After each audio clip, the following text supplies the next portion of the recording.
Shri Mani C Kappan, കുഞ്ഞാലിക്കുട്ടിയും അങ്ങും തമ്മിലുള്ള ചർച്ച നടന്നിരുന്നു. അതുകൊണ്ട് തന്നെ വലിയ വാർത്തകളാണ്.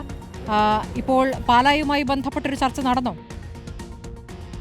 അതെ, രമേശിനെതിരെയും മറ്റേ പ്രതിപക്ഷ നേതാവായിട്ടും എനിക്ക് വളരെ വ്യക്തിപരമായ അടുപ്പമുണ്ട്. ഞാൻ രണ്ടുപേരോടും പറഞ്ഞിരുന്നു, പാല വിട്ടുകൊടുത്തിട്ട് കേസില്ല, നിങ്ങൾ ആരെ വേണേ മുന്നണിയിലേക്ക് കൊണ്ടുവന്നോ. അപ്പൊ ആ വിവരം കുഞ്ഞാലിക്കുട്ടി സാറിന് എനിക്ക് അത്രയും ബന്ധമില്ല. പുള്ളിയെ വ്യക്തിപരമായി പോയി കണ്ട് സമയം ചോദിച്ച് ഞാൻ രാവിലെ 9:30 കണ്ടു. ഞാൻ ഈ കാര്യം പറഞ്ഞു. അപ്പൊ അദ്ദേഹം ഇങ്ങനെ ചർച്ചകൾ ഒന്നും നടന്നിട്ടില്ല, പാലയുടെ കാര്യത്തിൽ പ്രശ്നവുമില്ല.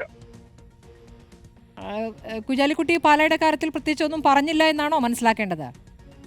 അല്ല, പാലയുടെ കാര്യത്തിൽ പ്രശ്നമില്ല. ഞാൻ അവിടുന്ന് 15,300 വോട്ടിന് ജയിച്ചവനാ. അതെ, പിന്നെ എന്നോട് അവിടുന്ന് മാറണമെന്ന് പറഞ്ഞത് എന്റെ ജസ്റ്റിഫിക്കേഷൻ. അപ്പൊ അദ്ദേഹത്തെ കാര്യം ധരിപ്പിക്കാന്ന് വിചാരിച്ചപ്പോ ധരിപ്പിച്ചു. അങ്ങ് രമേശ് ചെന്നിത്തലയോടും പ്രതിപക്ഷ നേതാവിനോടും സംസാരിച്ചിട്ടുണ്ട് നേരത്തെ, അല്ലേ? രണ്ടുപേരും നേരത്തെ. അപ്പോ അവരുടെ ഒരു സമീപനം എന്താണ്? ഞങ്ങൾ തമ്മിൽ വ്യക്തിപരമായ വലിയ ബന്ധങ്ങളുണ്ടായിരുന്നില്ല. കുഞ്ഞാലിക്കുട്ടി അവരുടെ അത്രയും ബന്ധം എനിക്കില്ല. അതുകൊണ്ടാണ് ഞാൻ നേരിട്ട് പോയി പറയാൻ വിചാരിച്ചു.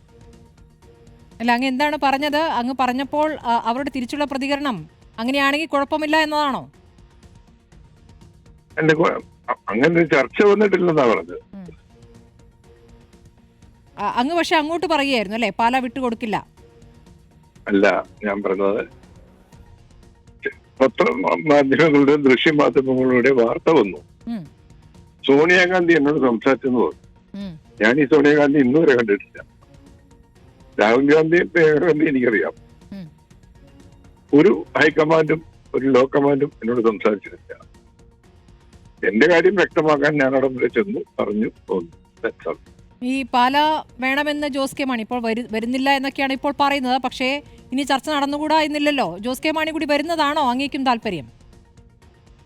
ജോസ് കെ മാണി വരുവോ വരാതിരിക്കുവോ, അവരുടെ പാർട്ടി വരുവോ വരാതിരിക്കുവോ, UDFന് കെട്ടിടത്തിൽ നല്ലതാണ് അവർ ചെയ്തത്. പക്ഷെ പാല വിട്ടിട്ടുള്ള കളിക്ക് ഞാനില്ല എന്ന് കൃത്യമായിട്ട്. തിരുവമ്പാടി എന്നൊരു ഓഫർ ഉണ്ടാവുകയാണെങ്കിലും പറ്റില്ല, അല്ലേ? തിരുവമ്പാടി ഓഫർ കൊണ്ടു കൊടുത്തൂടെ?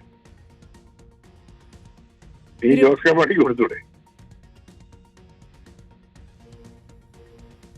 തീർച്ചയായും. ഇപ്പോൾ ജോസഫ് വിഭാഗം, ഇപ്പോൾ കേരള കോൺഗ്രസ് മാണി വിഭാഗം വരുന്നതിനോട് വലിയ താല്പര്യം പ്രകടിപ്പിക്കുന്നില്ല എന്നുള്ളൊരു വിവരമൊക്കെ പുറത്തു വരുന്നുണ്ട്. അങ്ങേക്ക് ഇക്കാര്യത്തിലൊരു നിലപാടുണ്ടോ? ഇപ്പോൾ മുന്നണി വിപുലീകരിക്കണം, മുന്നണിയിലേക്ക് കൂടുതൽ കക്ഷികൾ വരട്ടെ എന്നതിനെ സ്വാഗതം ചെയ്യുന്നു. മുന്നണി വിപുലീകരിക്കുന്ന എനിക്ക് യാതൊരു എതിർപ്പുമില്ല. ഞങ്ങൾ അതിനകത്തൊരു ഘടകകക്ഷിയാണ്. 100% സ്വാഗതം ചെയ്യും. പക്ഷേ ഞാൻ ജയിച്ചിരിക്കുന്ന സീറ്റ് ചെറിയ വോട്ടിനല്ല, 15,300 ഞാൻ ജയിച്ചൊരു സീറ്റ് വിട്ടുകൊടുക്കണം എന്ന് പറയാൻ വേണ്ടിയിട്ട് വരണ്ടാകുന്ന കാര്യം മാത്രമേ പറഞ്ഞുള്ളൂ. വേറൊരു കാര്യം കൂടിയില്ലേ ശ്രീ മാണി സി കാപ്പൻ? ഇപ്പോൾ ഈ തദ്ദേശ തെരഞ്ഞെടുപ്പിൽ പാലയുടെ കാര്യം ഇപ്പോൾ ജോസ് കെ മാണിയോട് എതിർത്തുകൊണ്ടാണല്ലോ ഒരു കുടുംബം അങ്ങനെ തന്നെ മാറുന്നത്. അവരുടെ പിന്തുണയിൽ അവരെ തന്നെ ഇപ്പോൾ നേതൃത്വം ഏൽപ്പിച്ചുകൊണ്ടാണ് ഇപ്പോൾ കാര്യങ്ങൾ മാറിയിരിക്കുന്നത്. അപ്പോൾ ജോസ് കെ മാണി വരികയാണെങ്കിൽ അതും ഒരു പ്രശ്നമാകില്ലേ തദ്ദേശ ഭരണത്തിൽ? ഇതിനെക്കുറിച്ച് ആലോചിക്കേണ്ട കാര്യമുണ്ടോ? അദ്ദേഹം പാർട്ടി ഇങ്ങോട്ട് വരുവോ വരില്ലയോ എന്ന് പറഞ്ഞിട്ട് അന്വേഷിച്ചപ്പോൾ എന്നാലും അങ്ങനെ ഒരു പ്രശ്നം അവിടെ നിൽക്കുന്നു, അല്ലേ? അങ്ങനെ ഒരു പ്രശ്നം അവിടെ നിൽക്കുന്നില്ല. ഞാൻ പറഞ്ഞു, ഇങ്ങനെ ആറ്റിലെ വെള്ളം പറ്റിയും പട്ടി ഇക്കരെ ഒന്ന് കടിക്കുകയും ചെയ്യുമെന്ന് പണ്ടൊരു പറഞ്ഞിട്ടുണ്ട്. അത് വരുന്ന സമയത്ത് നമ്മൾ ആലോചിച്ചപ്പോൾ ശ്രീ മാണി സി കാപ്പൻ, ഇന്നിപ്പോൾ ജോസ് കെ മാണി പറഞ്ഞ പ്രധാനപ്പെട്ട ഒരു വാചകം കേരള കോൺഗ്രസ് മാണി വിഭാഗം എവിടെയുണ്ടോ അവിടെയാണ് ഭരണം എന്നാണ്. അതിന്റെ അർത്ഥം എങ്ങനെയാണ് അങ്ങ് കാണുന്നത്? കേരള കോൺഗ്രസ് മാണി വിഭാഗം പണ്ടില്ലെപ്പോഴും ഭരണം ഉണ്ടായിരുന്നല്ലോ. ഞാൻ 2019 ജയിച്ചു വരുന്ന മാണി സാറിന്റെ മരണശേഷമാണ്. ആ സമയത്ത് ജോസ് കെ മാണി വിഭാഗം അവിടെ ഇല്ലായിരുന്നല്ലോ, മാണി സാറിന്റെ വിഭാഗം അവിടെ ഇല്ലായിരുന്നല്ലോ LDFൽ.